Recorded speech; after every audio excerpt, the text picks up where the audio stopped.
اس کے بعد حضور اقدس صلی اللہ علیہ وسلم نے ایک اور چیز طرح رغبت دلائی ہے کہ آقا لوگ اپنے ملازموں پر اس مہینے میں تخفیف رکھے. جو آقا لوگ جو امیر آدمی ان کے گھر میں کام کرنے والے ہوتے ہیں، ان کے گھروں میں گھوڑے خچر اونٹ ہوتے ہیں، ان کے اوپر بھی بوجھ نہیں ڈالنا، ان کے لیے زیادہ کام بھی نہیں بتا دینا، کیونکہ وہ بھی روزے دار ہوں گے. سمجھ میں آ گیا؟ اس لیے کہ آخر وہ بھی روزے دار ہے، کام کی زیادتی سے ان کو روزہ میں دقت ہوگی.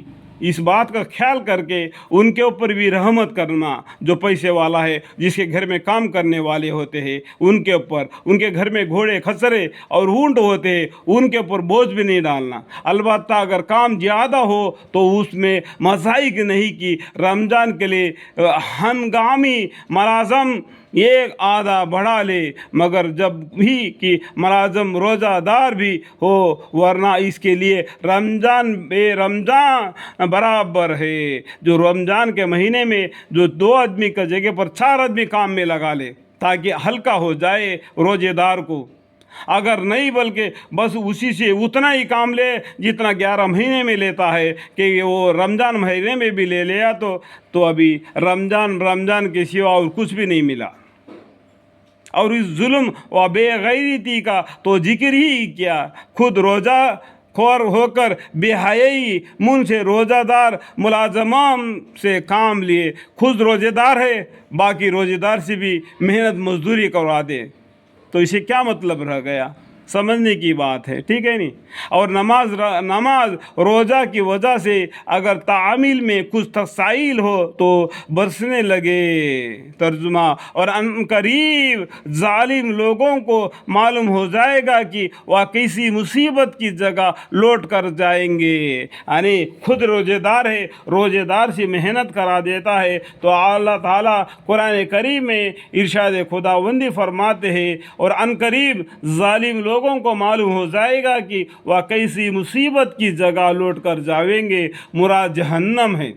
اس کے بعد نبی اکرم صلی اللہ علیہ وسلم نے رمضان مبارک میں 4 چیزوں کی کثرت کا حکم فرمایا کہ اول کلمہ شہادت، اشہد اللہ الہ الا اللہ وحدہ لا شریک لہ واشہد ان محمد عبدہ ورسولہ. دوسرا کلمہ کا زیادہ پڑھنا اور کلمہ طیب پڑھنا، لا الہ الا اللہ محمد رسول اللہ صلی اللہ علیہ وسلم.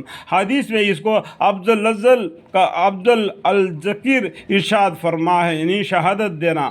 یہ مشکات میں مشقات میں برداشت ابو سعید خدری رحمۃ اللہ علیہ نقل کیا ہے کہ حضرت موسیٰ علیہ السلام نے ایک مرتبہ اللہ جل شانہ کی بارگاہ میں عرض کیا کہ یا اللہ، تمہیں کوئی ایسی دعا بتلائے دے کہ اس کے ساتھ میں تجھے یاد کیا کروں.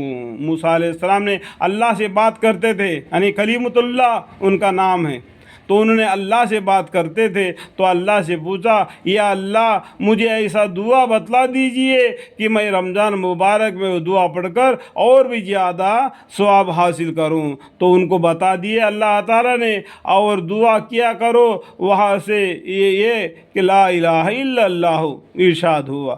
تو اس طریقے سے لا الہ الا اللہ کا ذکر زیادہ کرو. ایک ہی اللہ ہے، اس کے سوا دوسرا کوئی معبود نہیں، اسی کے زیادہ ذکر کرو. حضرت موسیٰ علیہ السلام نے عرض کیا کہ ایک کلمہ تو تیرے سارے بندے کہتے ہیں، تیرے سارے بندے یہ دعا تو پڑھتے ہی ہے، تو میرے لیے تو خاص کر کے دعا مانگو، بتاؤ کر کے میں تو آپ سے پوچھ رہا ہوں. تو کوئی دعا یا ذکر مخصوص چاہتا ہوں.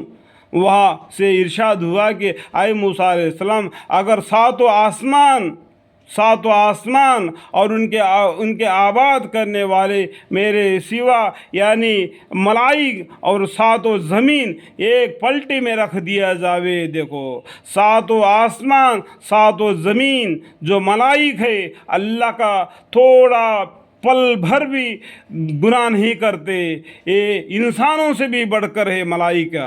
ان سب کو ایک ترازو میں رکھ دیا جاوے، زمین ایک پلٹے میں رکھ دیا جاوے، اور دوسرے میں کلمہ طیب یعنی لا الہ الا اللہ رکھ دیا جاوے، تو وہی جھک جاوے گا، جو لا الہ الا اللہ رکھا ہے وہی جھک جایا، یہ باقی سب ہلکے ہو جائیں گے۔ ساتوں آسمان، ساتوں زمین، پورے فرشتے ایک پلٹے میں رکھ دیں گے، اور ایک پلٹے میں لا الہ الا اللہ رکھا ہوا کاغذ رکھ دیں گے، تو لا الہ الا اللہ زیادہ بھاری ہو جائے گا۔ یہ اتنا بڑا بابرکت والا کلمہ ہے، اس کو پڑھ لو۔ یہ موسیٰ علیہ السلام کو اللہ تعالیٰ نے بتایا، یہ ہم سب کے لیے بھی یہ ایک نمونہ ہے رمضان المبارک میں اس کی ذکر کرنے کا۔ اللہ تعالیٰ تمام کو سمجھنے، سوچنے کی اور اعمال کی توفیق عطا فرمائے، آمین۔